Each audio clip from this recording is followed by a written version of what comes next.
जय भीम जय Bharat. MRT group में आप लोगों का स्वागत है।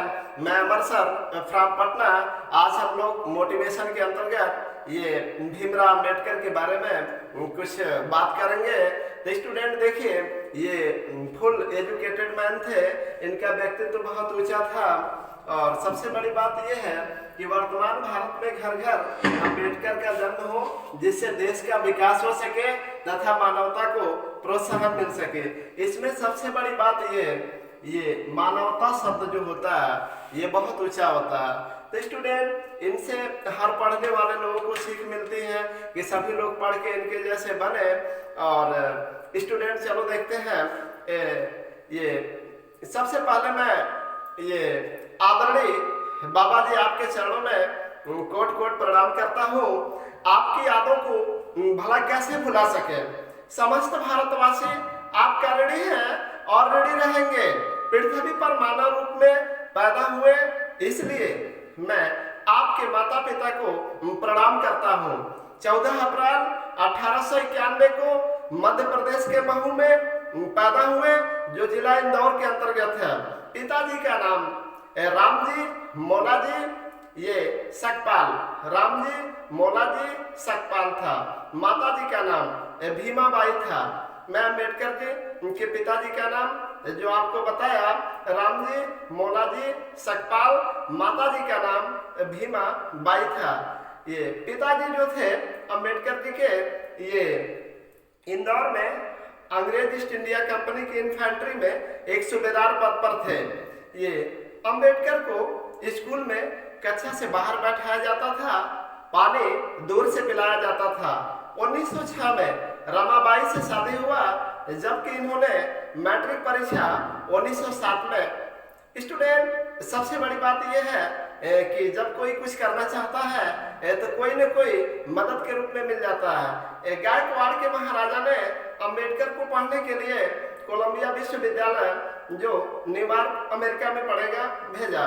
बैरिस्ट्री की पढ़ाई इन्होंने लंदन से किया 1917 में। और बाबा जी ने संकल्प लिया अस्पृश्यता का अंत करना। मूक नायक पत्रिका चर्चित रही, जो बाबा जी द्वारा प्रकाशित रही। 5 पुत्रों में यशवंत राय बचे, बाकी की मृत्यु हो गई। ये मुंबई हाईकोर्ट से वकालत शुरू की। मैं बाबा जी के पुत्रों की बात कर रहा हूँ। यशवंत राय बचे हैं, जो वर्तमान में स्टूडेंट, मतलब 5 पुत्रों में बाबा जी के 5 पुत्र थे, जिसमें यशवंत राय ही बचे, बाकी की मृत्यु हो गई। मुंबई हाईकोर्ट से वकालत शुरू किए। देशवासियों, शिक्षित बनो, मिलजुल कर रहो, शिक्षा का यही मतलब होता है। इन्होंने अपने भारत के लोगों को इस बात से संबोधित किया, ज्यादा से ज्यादा शिक्षित बनो और आपस में मिलजुल कर रहो। बहिष्कृत भारत, ये 1927 में लॉ कॉलेज के प्रोफेसर बने। 1928 में साइमन कमीशन के सदस्य बने। 1928 में ये 1932 में गांधी जी और अम्बेडकर के बीच पूना समझौता हुआ था। महात्मा गांधी के जीवन की भीख मांगने कौन आई थी? कस्तूरबा गांधी। कस्तूरबा गांधी जो महात्मा गांधी की पत्नी थी। बाबा साहब के पीए कौन थे? नानक चंद रत्तू थे। मुझे पढ़े लिखे लोगों ने धोखा दिया। आगरा में बात 1956 में भीमराव अम्बेडकर ने कहा, इस कारवां को बड़ा मुश्किल से यहाँ तक लाया हूँ मेरे दोस्तों, इसे आगे नहीं ले जा सकते तो पीछे मत जाने देना। ये बात अम्बेडकर जी ने कहा। भारत के प्रथम कानून मंत्री रहे। संविधान को बनाने में ये सर्वाधिक योगदान डॉक्टर भीमराव अम्बेडकर का है। संविधान 2 वर्ष 11 माह 18 दिन में बनकर तैयार हुआ। अम्बेडकर जी बौद्ध धर्म स्वीकार किए थे। भारत रत्न से इनको सम्मानित किया गया था। ये भाई में बलराम, आनंदराव, भीमराव, 2 बहनें मंजुला और तुलसी ही जीवित रहे। ये बाकी जो है स्कूल परीक्षा में सिर्फ यही पास होते थे, बाकी लोग फेल हो जाते थे।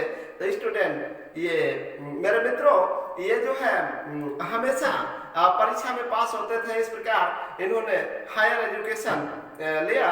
और महादेव अम्बेडकर जो ब्राह्मण शिक्षक थे, उन्हें के आग्रह पर, उन्हीं के कहने पर इन्होंने अपना नाम के साथ अंबेडकर जोड़ लिया।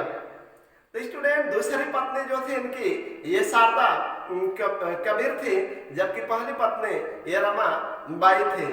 तो इस प्रकार अंबेडकर जी का जीवन संघर्ष में बीता और संघर्ष में इन्होंने बहुत कुछ किया, जो भी किया देश के लिए किया, देशवासियों के लिए किया।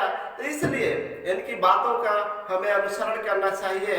और जब ये इतने संघर्ष में कुछ कर सकते हैं तो बाकी लोग तो उस समय की बात है जब हमारा देश जो है अंग्रेजों का गुलाम था।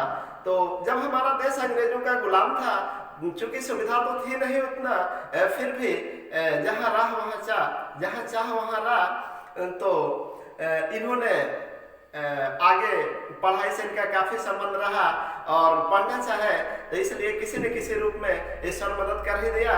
और पढ़ लिख कर ये अमेरिका पढ़े, कोलंबिया विश्वविद्यालय, फिर इंग्लैंड से इन्होंने पढ़ाई किया, ये लॉ अपॉइंटमेंट, ये बैरिस्ट्री हुआ और काफी इन्होंने डिग्री लिया, फुल एजुकेटेड मैन कहते हैं। तो स्टूडेंट, ये जो वक्तव्य मैं मेरी सोच है, वर्तमान भारत में घर घर अम्बेडकर का जन्म हो, जिससे देश का विकास हो सके तथा मानवता को प्रोत्साहन मिले। कठिनाइयों के बीच संघर्ष करना कोई मामूली बात नहीं है। ये देखिए, आई लाइक दिस सॉन्ग, माई हो बिरनवा दे दा, देश का रतनवा दे दा। तो स्टूडेंट, इस गाना को मैं बार बार सुनता हूँ, मेरा बहुत मतलब आई लाइक दिस सॉन्ग। तो स्टूडेंट देखो, बात यह है कि हमारा जो देश है, हमारा जो मुल्क है, इंडिया, भारत, हिंदुस्तान, इसमें काफी जनसंख्या और लोग जो है इन आदर्शों को, इनके आदर्श को, इन्हें आदर्श मानते हैं, इनके व्यक्तित्व को ऊंचा मानते हैं। कारण क्या है? फुल एजुकेटेड थे, काफी पढ़े लिखे थे और समस्त मानव को अपना परिवार मानते थे। तो इस प्रकार तो सोना कितना भी पुराना क्यों न हो जा, कहते हैं गोल्ड इज ओल्ड, मतलब सोना कितना है पुराना हो जा, ओल्ड इज गोल्ड। मतलब क्या? देखिए, समय बीत जा, लेकिन मुश्किल के दौर में इन्होंने पढ़ाई लिखाई किया था, तो फिर उतना मुश्किलें तो हमारे पास नहीं, आपके पास नहीं है, तो फिर आप लोग इस लॉकडाउन से क्यों डरते हो? जब ऐसे लोग, उस समय लॉकडाउन था, अंग्रेजों का जमाना था, वो मतलब जो चाहते थे वही होता था, हम अपने मन से कुछ भी नहीं कर सकते थे। तो उस समय बहुत तरह की समाज की भी कुरीतियां थी। तो इस प्रकार से आज तो ऐसा कुछ भी नहीं है, न समाज में कोई वो वैसा वो है कि मतलब आप विद्यालय जाए, आप पढ़ना चाहे तो आपको वहाँ नाम न लिखा है या वहाँ परेशान किया जाए, ऐसी कोई बात नहीं है। आप देश विदेश कहीं भी पढ़ सकते हो। लेकिन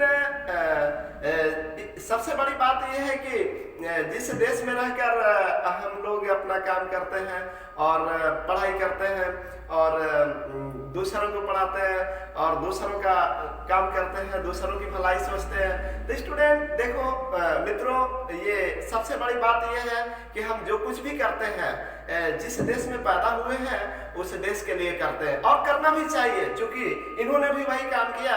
इसलिए आज हमारा भारत और भारत के लोग इनके ऋणी हैं और ऋणी रहेंगे।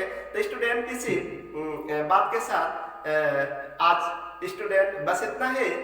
तो फिर इनका मोटिवेशन जो है बार बार आपको मिलता रहेगा। सभी लोगों को धन्यवाद।